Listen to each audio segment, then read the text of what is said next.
The bank has repossessed it.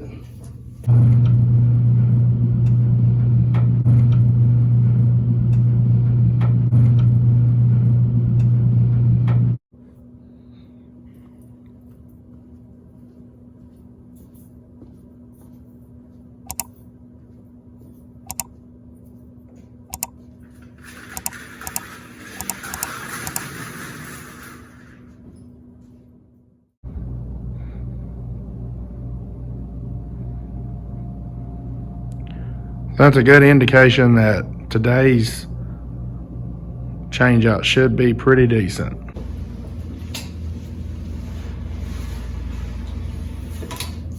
So you want to know what times you're busy and check on your place those times. You know, make sure nothing's going on that shouldn't be going on, or, you know, if you need to come clean or something like that. And a good way to know is make a Google business page. And over time, it'll keep up with the analytics for you.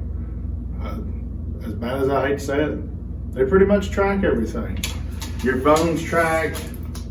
You know, they gather all this information. And that's how they gather the information to tell you, oh, you know, hey, this laundromat's busy at this time, so maybe go later in the evening.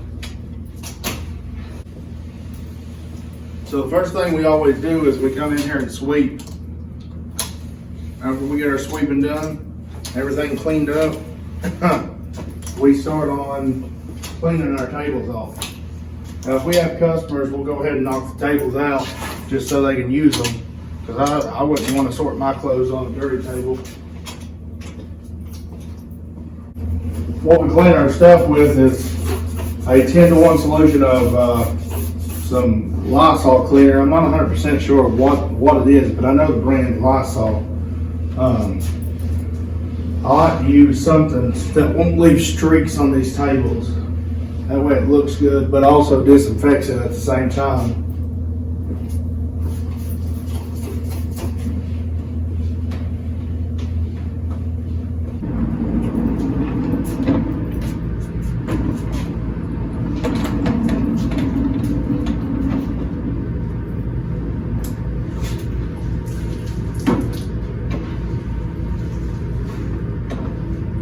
So what I'm going to try to do is get some more content put together this week and stick to this upload schedule of every Wednesday and Saturday.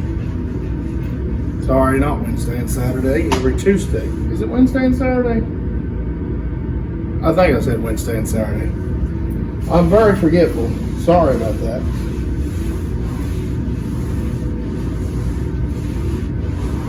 I'll double check and I'll put it in the, I'll put a pop-up on the video. That way, you know, I know for 100% sure, or you know for 100% fact.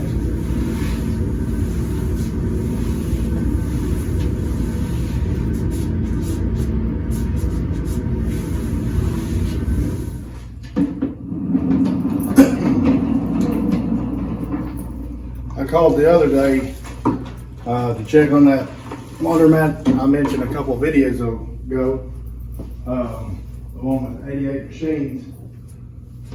The only information I could find out about it was that the bank has repossessed it. They're doing their due diligence. They're having an appraiser come in, check out the value, see what they should list it on the market at. I was told that I would have a price by next week, so we'll see about that. But I think the bank's going to take two separate approaches. They're going to take one approach of trying to sell the property as a working laundromat, which has been closed for over six months now for sure. And the next approach is to liquidate the equipment and set up the building as office space. Where the building's at, I don't think will do good for office space, but if the price is right, a person could definitely come in and make that place work. They have to pay attention to it. Previous owners just let it go downhill. So I'm figuring they're going to offer it for the price of anywhere from $300 to $499, just because the markets are so hot right now. Now, that being said, there's no way I'd give $300 to $499 for it.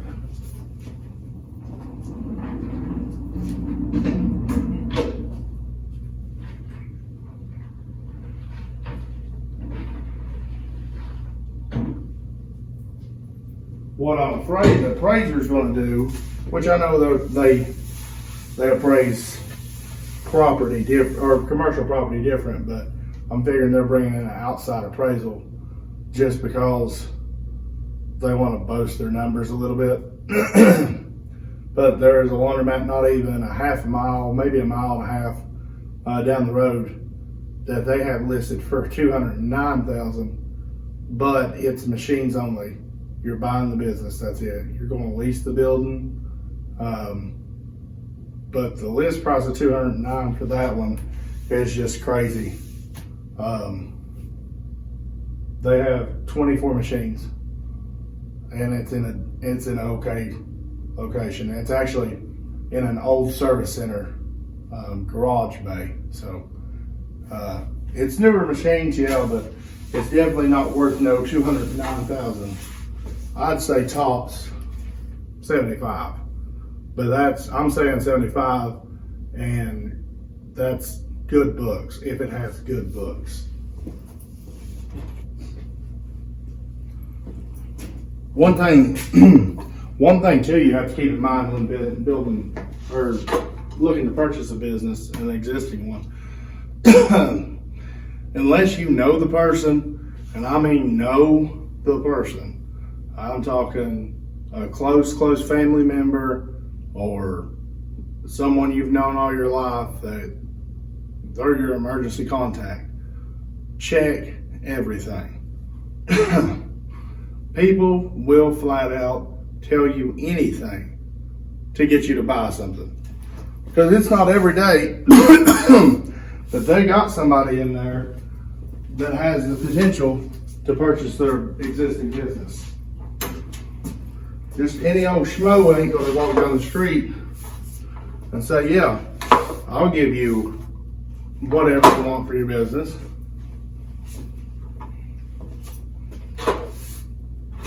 And then once you're in that business, use that to your advantage. When you go to look something else,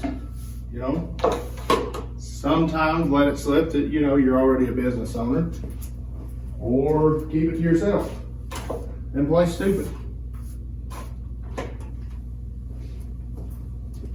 Sometimes when you play stupid, people will give you far more information than they ever would if they knew you already knew the business.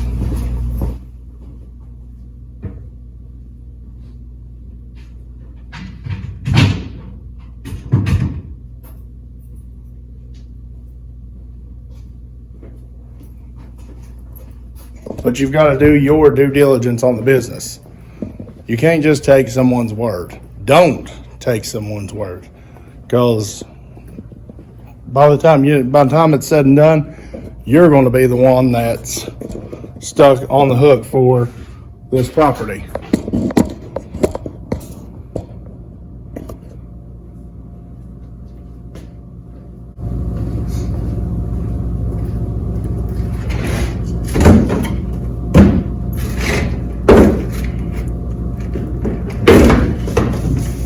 Another thing you have to look at is it worth me to buy the building or lease the building? When you lease the building, you're not responsible for the AC unit. You're not responsible for an accident that happens out in the parking lot.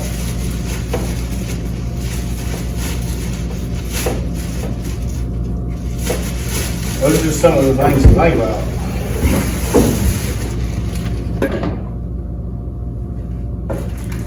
If you do lease, get to know your landlord.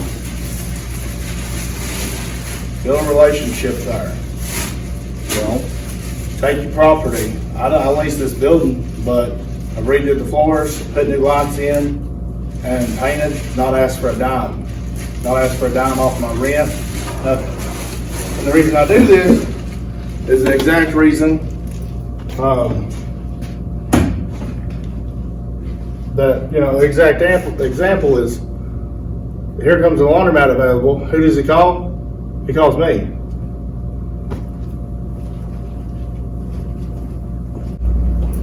But also, he sees us doing these things and not asking for any money back or any slack off our rent. And that tells them, wow, they must be doing pretty good over there. Which brings me to my next thing.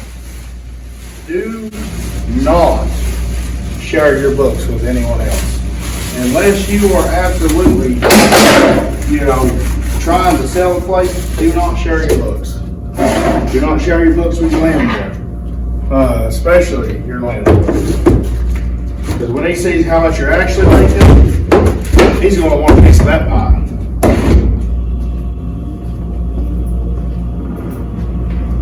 Everybody I've encountered thinks, oh, you don't make much of a laundromat. It's just a hobby, ain't it? Yeah, I really enjoy coming and cleaning up after people as a hobby.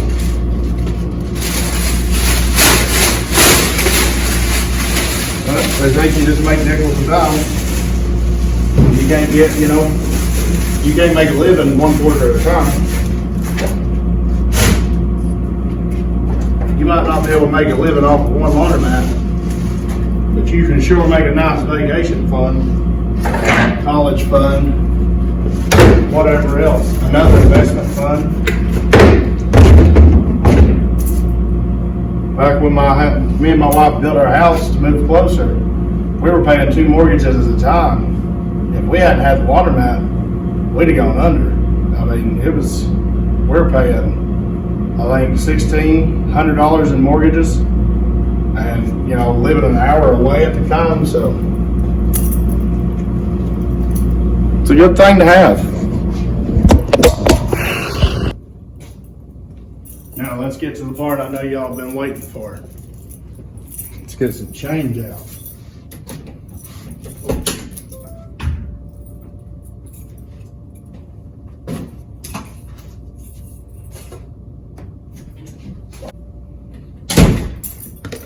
I'm back to using my other bucket. We took the other change collector and left it at home. So my wife's made it real easy for us to get these keys. These are our door keys. These are our door keys right here. Sorry, I thought I was pointing with the other finger. Right here's our main door, and then once you get back to that starts the first washer. And we always make a circle, starting with these.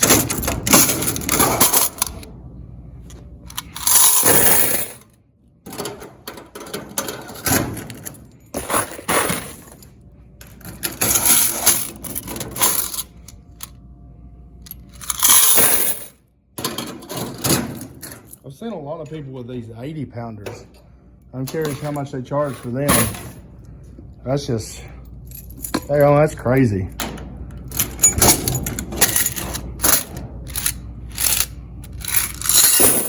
I hadn't seen a 60 pounder until we took over this laundromat. And them things are beasts. I love them. Man, I don't see why people don't come in here and just, man, that's the only thing they use.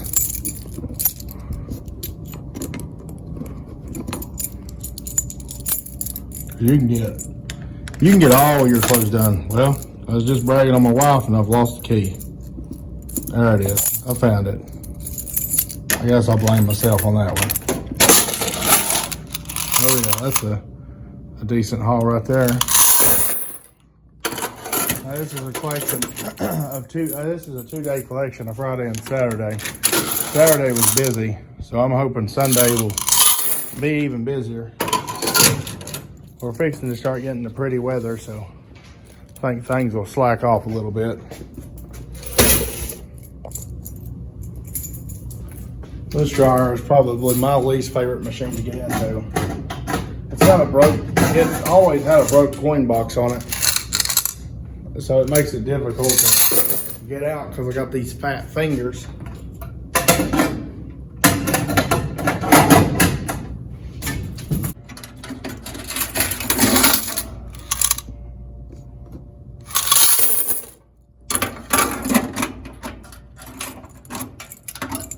We're definitely going to put in some thought to getting those bill recyclers.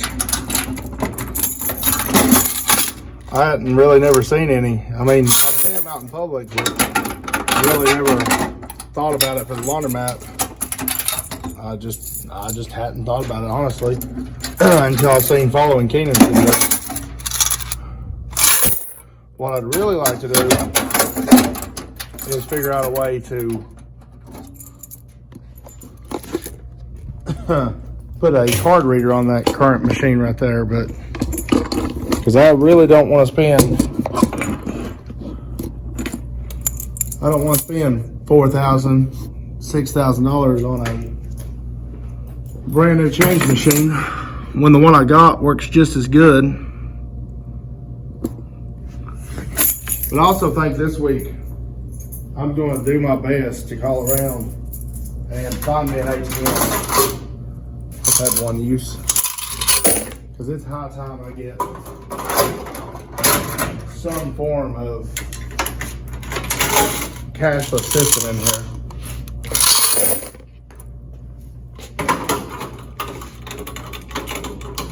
Besides the laundromat, my wife and I have pretty much gone cashless.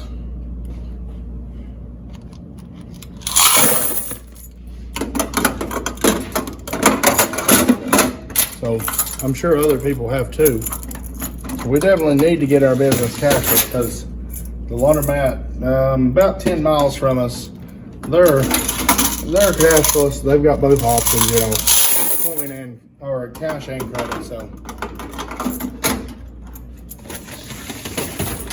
the only thing I'm worried about is the fee on the ATM, because it's I'm putting that ATM there for my customers to generate more revenue here, more cash, just make things easier on them. Yeah, I'd like to generate some revenue on it, but I'd also like to see them be able to get $20 out and spend $10, $15 extra here. That'd be real nice.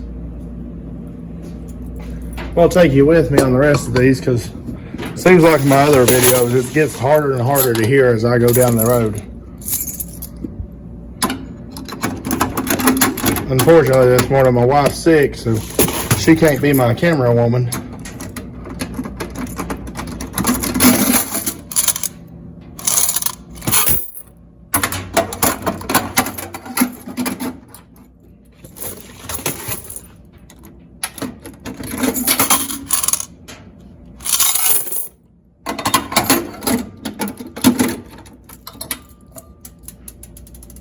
Amazing what things you find at the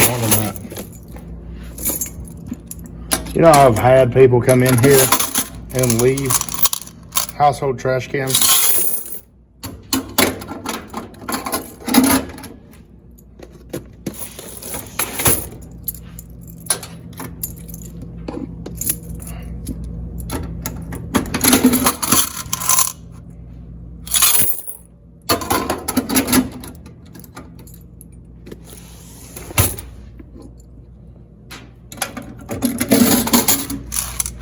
That's a decent bit.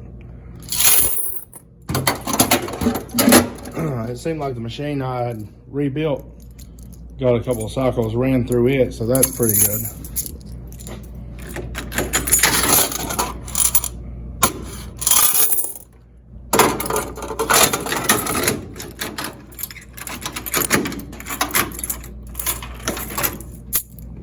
I didn't want to put together or bore everybody with a whole video about nothing but me rebuilding that washer. So if that is something you're interested in, make sure you let me know. Because I've got one on the end that's most likely going to have to be rebuilt pretty soon. The seal's not gone in it yet, but somebody overloaded it not too long ago, and it's just making funny noises, so I need to get it took apart and see what's up with it. There we go. Didn't think I was going to be able to get it.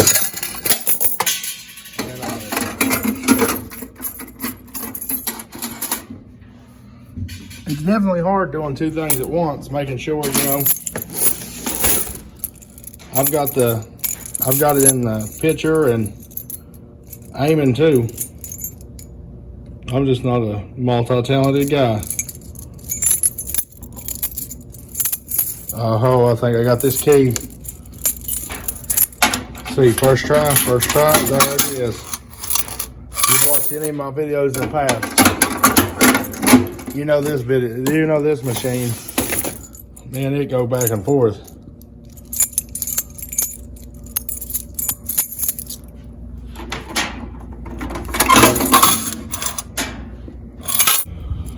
All right, now I'm at 24 subscribers, or it's not 24, but 64 subscribers. And I said at 100 I'd get a new camera, so I'm still looking for suggestions. If you have any, let me know.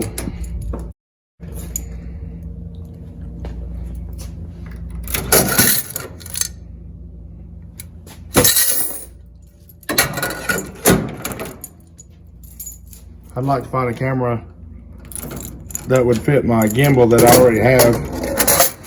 That way y'all not getting the shaky thing all the time. I've been trying to set up and get decent shots.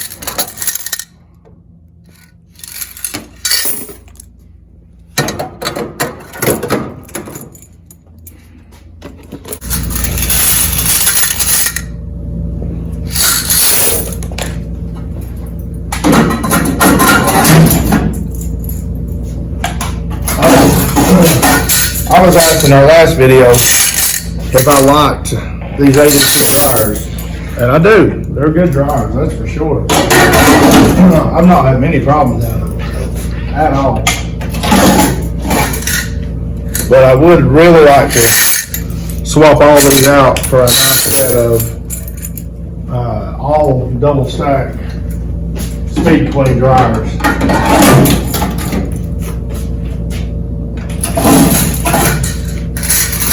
I need a good excuse to raise the prices in here.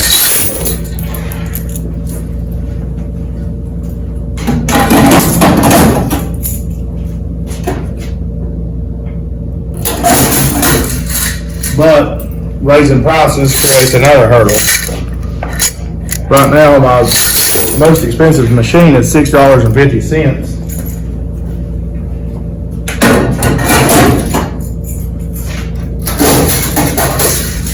That equates out to be 26 quarters. So I think we're going to look at a dollar coin option for all the big mounts.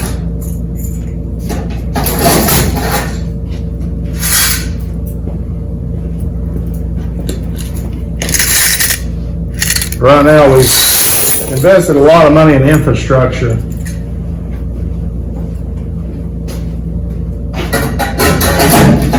And I need to find something to invest in that's going to give me a little return on my money.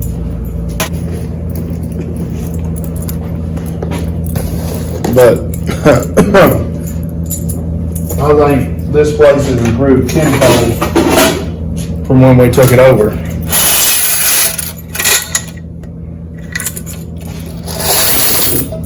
When we first took it over, everybody that came in here told us, yeah, it had a bad reputation for being filthy.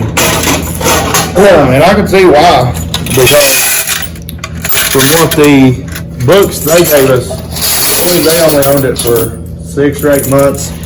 The books they gave us, they weren't checking this place for an entire week, for a couple of times.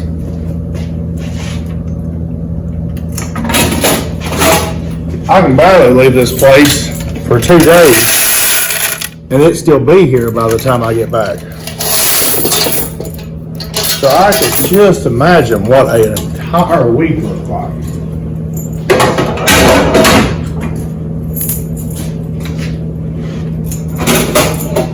Oh wow, that's a nice one right there. People always go to the first thing they see.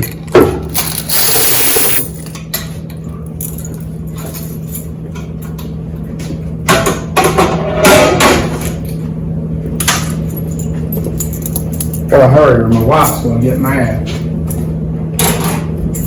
I've been to work for the past 12 hours and been here for an hour and a half.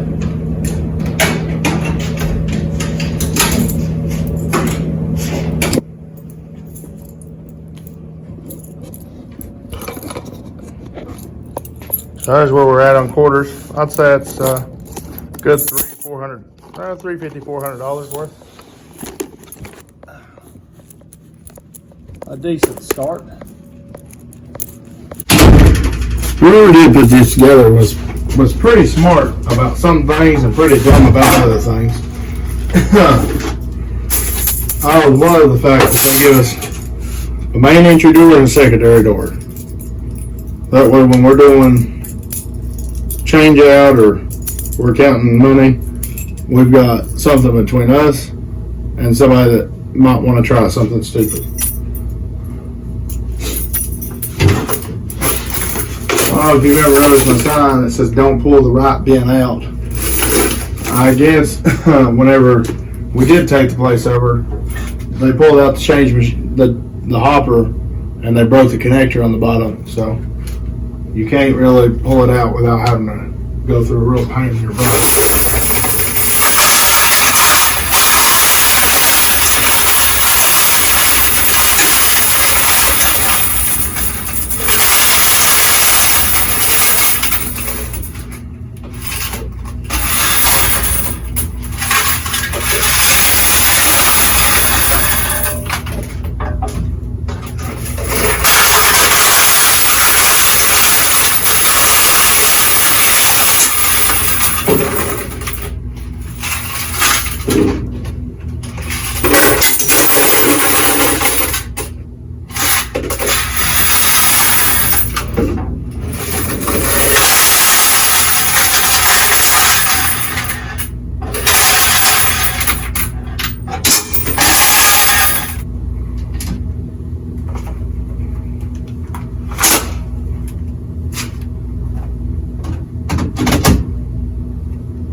That's what I like to see is a lot of quarters gone and a little bit of cash in there, because that means there's nothing but bigger bills in there.